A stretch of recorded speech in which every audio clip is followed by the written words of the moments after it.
Diba, meron kayong mga naririnig ng akusasyon ng nakawan dito sa ating gobyerno. Corruption in government.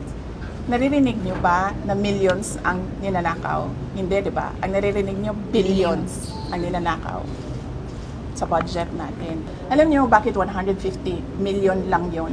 Kasi kinompute yun kung buwan-buwan ano ang gagawin at ano ang i-implement. Napakaliit na amount ang 150 million.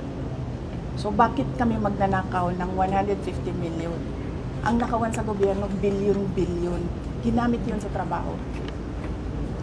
Bakit 125 plus 500 lang yung sa Office of the Vice President? Kasi kinompute yun, buwan-buwan. Ang problem sa 125, binigay siya sa amin December na. Requirement in government offices, you have to utilize money before December 31, before the end of the year. So ang ginawa, lahat ng preps in-implement. Government offices disburse millions, billions in a day. Sa DepEd, nagdi-disperse kami. Nagdi-disperse. Pumipirma kami ng cheque. Multi-million. Kung i-total mo ang mga checks araw-araw na nalalabas sa DepEd, billions. Nagbabayad kami, nagbabayad.